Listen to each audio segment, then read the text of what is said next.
Muy buenas noches, bienvenidos a Odisea.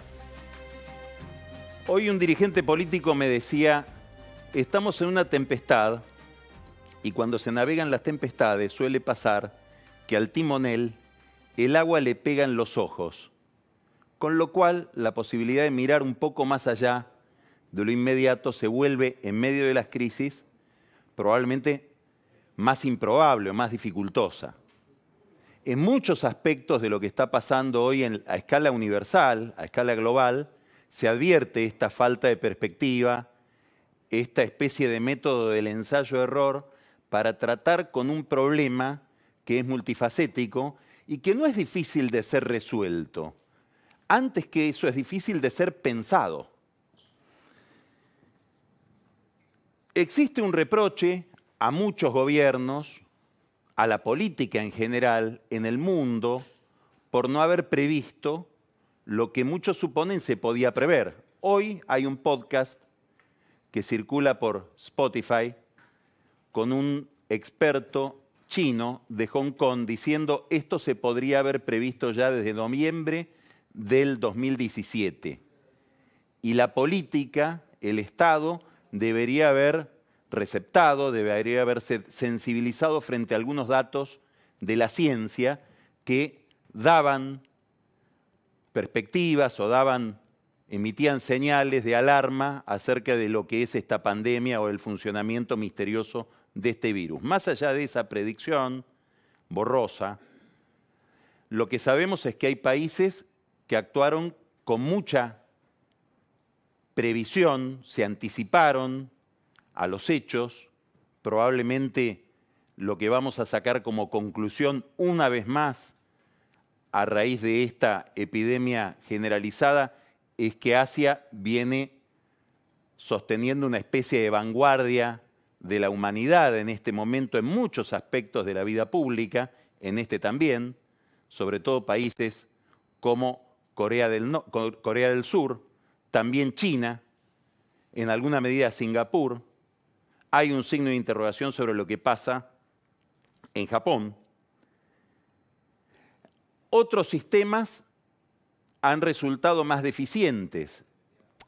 En el centro de todos está el italiano, donde también aparecen interrogantes, como decíamos el lunes pasado, acerca de cierta tendencia, de cierta inclinación de la sociedad italiana, sobre todo la del norte, a caer en momentos en que hay epidemias de gripe. Ahí se revelan números no solamente de contagios, sino también de muertes más elevados desde hace mucho tiempo frente a otros virus que no son el coronavirus.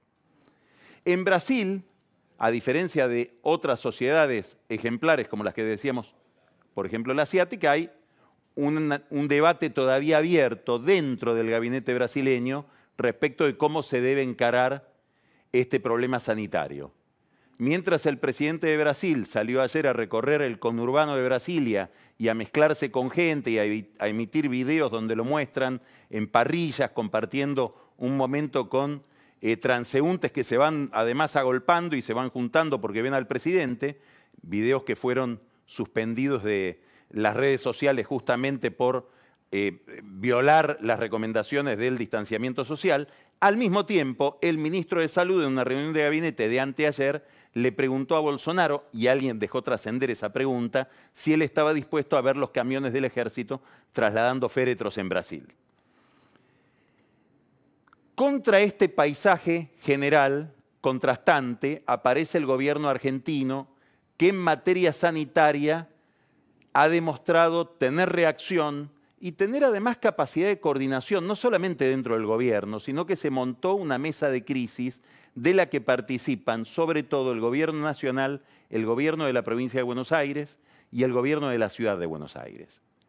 Y son distintos niveles de coordinación y de reunión, en general armonizados por los jefes de gabinete, es decir, por Santiago Cafiero, también Gustavo Vélez a nivel nacional, Felipe Miguel en la ciudad de Buenos Aires, Carlos Bianco en la provincia de Buenos Aires, los equipos de salud de cada área, es decir, Ginés González García, Fernán Quirós, Goyán en la provincia de Buenos Aires, también los equipos de seguridad. Es decir, pareciera que ahí la dirigencia política o la administración tuvo reflejos como para empezar a advertir que se trata de una cuestión misteriosa, compleja, no hay mucha información, no se sabe a ciencia cierta qué es el coronavirus, no se sabe a ciencia cierta cuánto tiempo va a persistir. Ayer hubo una reunión muy importante del presidente con un grupo de científicos, todos la habrán visto, llamó la atención la cantidad de infectólogos, llamó la atención también que se pasaran el micrófono unos a otros sin ningún tipo de las precauciones que ellos mismos están recomendando. Pero más allá de eso, dentro de esa reunión, lo que apareció es un enorme signo de interrogación respecto de cuánto tiempo va a durar esto.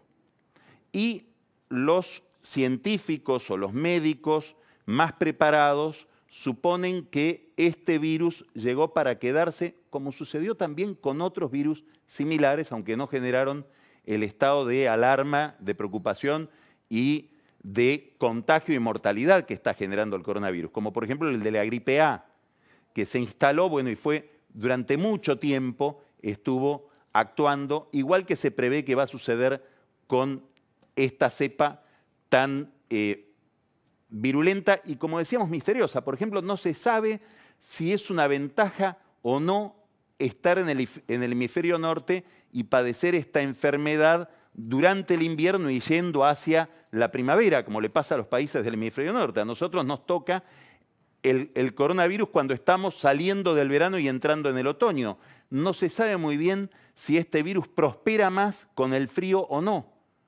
Por lo tanto, no se sabe bien si entre nosotros va a ser más larga la peripecia o el drama que lo que está haciendo en el hemisferio norte. Lo cierto es que todo esto carga de preguntas el problema de la salida de la cuarentena. Después vamos a hablar de eso. Mientras tanto, se van examinando drogas también un poco a tientas. Hoy la agencia encargada de drogas y alimentos de Estados Unidos aprobó para casos de pacientes que están en situación muy complicada, es decir, en situación prácticamente terminal, lo que se llama la cloroquina o la hidroxicloroquina, que es una droga, la hidroxicloroquina que se venía ya investigando o practicando en algunos lugares de Francia, se terminó aplicando también en Francia con el mismo régimen que en Estados Unidos, es decir, para pacientes terminales. Hubo una entrevista muy interesante al doctor Hugo Sigman, que como ustedes saben es uno de los líderes de la industria farmacéutica argentina, sobre estos temas. Él dijo que él estaría dispuesto o está por fabricar esta droga en España. Y aclaró, y esto lo deben estar lamentando todos los laboratorios nacionales, que en la Argentina no se puede producir salvo la cápsula, es decir, el blister, y la cajita con la que se vendería el medicamento. Esto es interesante porque acaba de haber un pronunciamiento de la industria farmacéutica argentina diciendo tenemos que agradecer que tenemos una industria farmacéutica que nos garantiza los medicamentos. El doctor Sigman aparentemente dice no, lo que podemos garantizar es el blister y la cajita. El medicamento hay que fabricarlo en otros lugares como él lo fabrica en España. Más allá de esto, también hay una peculiaridad latinoamericana. Escuche este dato, cerca de 90 millones de familias viven en cosas parecidas o zonas parecidas a lo que nosotros llamamos villas de emergencia o favelas. Esto no pasa en China, donde hay pobreza rural, no es esta pobreza urbana derivada de procesos de desindustrialización como hay en la Argentina, en Brasil, en México, ni que hablar en Venezuela.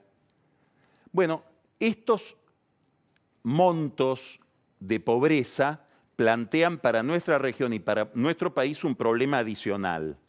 En las villas ya hay dengue. No hay en muchas de ellas agua potable.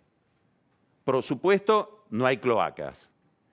Pedir el distanciamiento social es dificilísimo. Pedir que la gente se recluya en su casa es muy difícil porque viven 6, 7, 8 personas en lugares que son 4x4 con escasa ventilación. Muchos chicos tienen enfermedades preexistentes a todo esto de carácter respiratorio, asma, bronquiolitis. Bueno, acá hay un problema especial. que los gobiernos están todavía analizando. Lo señalaron, y lo dijimos la semana pasada, un grupo de curas y monjas villeros, que después fueron al día siguiente recibidos por Alberto Fernández. Los curas, curiosamente no las monjas, sigue habiendo cierto machismo, no sé si en la iglesia, en el gobierno o en ambos lugares. Lo cierto es que hay una preocupación, ¿por qué? Porque no se produzca en las zonas más carenciadas del país, y sobre todo el conurbano bonaerense, una especie de corrida hospitalaria o de corrida sanitaria.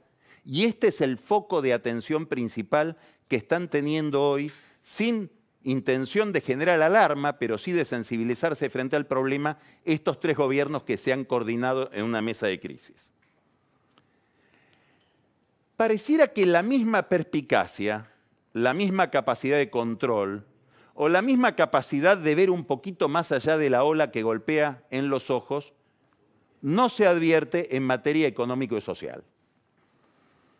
El presidente pronunció un discurso ayer donde se quejó un poco en abstracto de los empresarios que despiden, los llamó miserables. Enseguida la Cámpora y otros dirigentes del oficialismo salieron a identificar a Tequín y a Paolo Roca por la decisión de expulsar o de echar a 1.450 empleados por contratos que se cayeron, muchos de ellos contratos del Estado en provincias. Pareciera que hay la necesidad, o que empieza a haber la necesidad de encontrar un chivo expiatorio para nuestros males. Siempre el chivo expiatorio cumple una función principal y perversa, que es simplificar los problemas. En eso responde, digamos, a una expectativa infantil que todos tenemos, que es la fantasía de que hay un culpable de una sola causa para cada problema. Y frente a este drama que estamos viviendo, lo que más angustia es la complejidad. No hay ninguna respuesta que sea contundente. Estamos siempre frente a dilemas. Hoy tenemos la suerte de tenerlo en el programa Alfonso Pratgay. No pudimos hacerlo por vía virtual, no fue imposible. Entonces, bueno, lo forzamos a violar la cuarentena que él está siguiendo muy rigurosamente. En la conversación con él ustedes van a advertir la complejidad de lo que estamos viviendo desde el punto de vista económico, desde el punto de vista de la organización del Estado y de la sociedad frente a este virus. Bueno, a la respuesta de que son los empresarios que ganan demasiado y tendrían que ganar menos, salió ahora el cacerolazo diciendo son los políticos que viven de los recursos de la gente, viven de los impuestos. Un cacerolazo, hasta hace un minuto, bastante estridente, pidiendo que se bajen los sueldos, como sucedió en Uruguay, como sucede en algunas provincias. En La Rioja ya hubo un recorte del 20% de los salarios de los políticos destinados para un fondo que se va a abocar a esta emergencia sanitaria. En Mendoza ya había la misma decisión del gobernador. En La Pampa salió una cámara empresarial pidiendo a los políticos que se bajen el sueldo. Ahora pareciera que parte de la sociedad cree que el problema está en los políticos. Ayer el presidente lo fijó en los empresarios. Pareciera que hay además una falta de comprensión de cómo funciona el circuito de la economía. Juan Bautista Alberdi, que como sabemos era un hombre muy identificado con el liberalismo, probablemente exageradamente identificado con el liberalismo, por lo tanto hay que hacer la advertencia que él entendía que todo era básicamente mercado, decía, es ridículo pretender garantizar el trabajo o los empleos por ley porque no se puede garantizar los clientes por ley. Bueno, esto es una verdad de la economía de mercado. En momentos de crisis, de emergencia, en situaciones límites, probablemente el mercado no funciona o no tenemos que apelar al mercado para resolver el problema. Pero suspender las reglas de mercado implica costos muy grandes, implica situaciones de emergencia difíciles de maniobrar e implica cierta confusión respecto de quién paga el costo de apartarnos de determinadas reglas. ¿Qué hace un empresario que tiene un restaurante? Deja de ganar si no está ganando. ¿Cuál va a ser el adelanto de ganancias que va a pagar ese hombre? ¿Qué hace el empresario de un hotel? ¿Cómo paga los sueldos si no tiene ingresos? Está bien, deja de ganar. ¿Quién le paga los sueldos? ¿Se los paga el Estado? No está dicho eso todavía. Va a tener que cumplir con la doble indemnización, todavía no está claro. No se sabe dentro de qué régimen laboral se va a procesar esta crisis. Hoy hablaba con un empresario que tiene una pyme, que fabrica alimentos. Dice, no tengo para pagar los sueldos. Llamé al banco para que me den un crédito de estos créditos que dicen que va a haber para los empresarios que no podemos pagar los sueldos. Todavía no estaba reglamentado. Parece que hoy en algo se avanzó en el Banco Central en reglamentar este tipo de disposiciones transitorias y de emergencia. En otro comercio que se dedica a venta de alimentos, dice, me contaba hoy la encargada del comercio, yo compro salmón. La empresa que me vende salmón, que es una gran proveedora de salmón, me dijo, no te vamos a aumentar el precio, no hay aumentos de precios. Están congelados los precios. Eso sí, pago al contado. Se acabó el financiamiento. Se acabó la cuenta corriente. Bueno, quiere decir que estamos ante problemas muy difíciles de resolver, muy difíciles de pensar, como para cometer la torpeza de decir, acá hay un miserable que es el culpable de todo. Por ir a un caso concreto, muchas empresas de la construcción están dejando gente en la calle. Probablemente Tequín cometió la torpeza o el pecado de publicitar a cuántos estaba dejando fuera del contrato de trabajo, si bien en todo el mundo de la construcción hay un régimen de seguro de desempleo. Entre las muchas empresas que están dejando gente en la calle, muchas lo hacen en las provincias porque YPF ha decidido cortar su régimen de obra pública, bajarlo en una dimensión muy drástica. No sabemos bien cuánto. Algunos dicen que hay un recorte superior al 50% de las obras previstas. ¿Por qué? Por la caída en la venta de combustibles. Es anterior, tiene que ver con la caída del precio del petróleo, tiene que ver con que todavía no hay un barril criollo que le garantiza todo el... No sabemos. Lo cierto es que si hay una empresa como YPF que tiene al Estado como dueño del más del 50% de su composición accionaria, que decide cortar determinados contratos de obra pública, la empresa de obra pública, que es contratista de YPF, deja de pagar los salarios a sus empleados. Y por esto vamos a decir que Guillermo Nielsen es un miserable, sería una locura. Quiero poner un ejemplo de cómo también el Estado está en una situación compleja. Toda esta recesión en la que estamos entrando, y de la que, como les decía recién, vamos a hablar dentro de un minuto con Alfonso Prat-Gay, genera una caída de los ingresos del propio Estado, en un momento en que se supone que el Estado debe gastar más, no solamente porque hay una presión principal o más aguda sobre su sistema de salud, sino porque empieza a ser el Estado el respirador de la economía, ya que está de moda hablar de respiradores. Bueno, todo esto en un paisaje donde hay más de un 30% de informalidad en la población económicamente activa, donde hay niveles de pobreza que según las últimas mediciones son superiores al 35%, donde hay gente que vive en esa informalidad y no puede ahorrar, vive de lo que gana durante el día, porque cartonea, porque son empleadas domésticas, porque son albañiles que trabajan informalmente en esa industria de la construcción que se está contrayendo. Todo esto implica un problema especial de países como los nuestros, problema que probablemente no tienen en otras economías más formales. ¿Qué quiere decir todo esto? Que así como se formó una mesa de crisis sanitaria, va a ser necesario que urgente el gobierno forme una mesa de crisis económico-social de tal manera de que no nos estemos caceroleando los unos a los otros, no nos estemos convirtiendo unos a otros en chivos expiatorios y podamos ver un poquito más allá de lo que nos golpea la ola. Vamos a empezar Odisea dialogando, como les dije, con Alfonso Prat-Gay.